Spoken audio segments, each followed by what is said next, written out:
quick tutorial lang tayo para sa ngayong araw na to mga tropa. Wala muna ako masyadong ituturo. Ito ay dumaan lang sa newsfeed ko kung ano yung nakikita ninyo dito.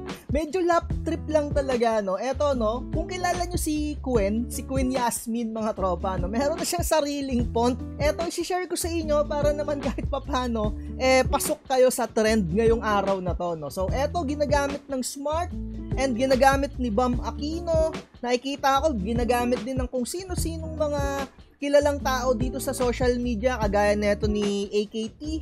At eto, no, sa mga iba't ibang page makikita ninyo, ayan, gamit nila yung pinaka Queen Yasmin na font. So, paano nga ba yan ginagamit or saan siya makukuha? Mga tropa, dito nyo lang yan makukuha or magagawa sa Canva. And make sure kayo ay naka-Canva Pro. Kasi kung hindi kayo naka-Canva Pro, mga tropa, hindi nyo siya magagamit yung pinaka-elements ni Queen Yasmin na pinaka-font. So, halimbawa, kayo ay naka-Canva Pro na, magagamit nyo na siya. So, gawa lang kayo ng pinaka-eksaktong design kung ano yung gagamitin ninyong parang pinaka-media. Halimbawa, eto, create.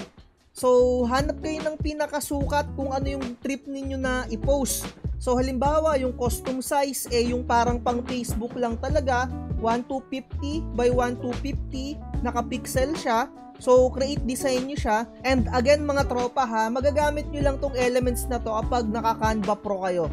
Kung hindi kayo naka-Canva Pro, hindi nyo siya magagamit. May mga nagtitinda naman dyan ng mga Canva Pro. And kung gusto nyo rin mag-avail sa akin ng Canva Pro, message nyo lang ako.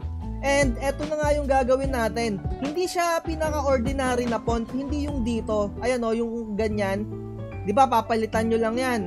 Yung mga ganyan-ganyan, mababago na yung pinaka-font. Hindi siya dyan mga tropa, image siya. So, ang gagawin natin, eto, ilalagay ko sa pinaka-description. Ayan, tandaan nyo na lang yan. Tapos, elements, punta kayo dito ha. Tapos, i-paste nyo lang to. I-click nyo yung enter, lalabas na siya. Kung mapapansin nyo, no, meron siyang corona. Ayan. So, ibig sabihin yan, dapat naka-Canva Pro kayo. Hindi nyo yan magagamit kung hindi kayo naka-Canva Pro. Ayan o, yung pinaka-image niya. A, B, C, D, E, F, G. Ayan, so eto yung A. So halimbawa, gagawa kayo ng pinaka-post.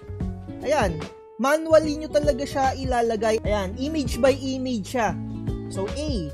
So hanapin nyo yung N. Halimbawa, ayan, kung ano na yung pinaka-bubuuin nyo na pinaka-word. Ayan, and syempre, next na gagawin nyo, lagyan nyo na lang ng pinaka-background, yung pinaka-post ninyo, no? So, ayan, nakakatuwa lang talaga. Hindi ko alam kung paano nila ginawa to, yung parang isa-isa, or yung halimbawa, yung kayo yung magko-customize, no? Siguro, aalamin ko pa kung paano natin gagawin to. Halimbawa, yung pinaka-picture nyo, kayo yung mismong pinaka-image dyan, di ba? Yung letter, kayo mismo. Aalamin ko pa para ma-share ko rin sa inyo. Pero ito yung nakita ko pa lang so far ngayon na talagang trend sa mga oras na to, no? Lap trip talaga. So, eto. Hanapin nyo na lang yung pinaka-letter nung pinaka-gagamitin ninyo, no? At least nalaman nyo na. So, sa araw na to, eto lang muna yung trip ko na gawa ng vlogs. Nakakatuwa lang talaga. So, dito na lang natin tapusin yung content natin. Like, share, and subscribe. Bye-bye. Huwag kang magpapauto, mag-isip ka sa pilian. Sa laro ng buhay, dama ang tampuhan. Di lahat ng nagpa-hype, siguradong totoo. Sariling landas, hanapin mo sa mundo.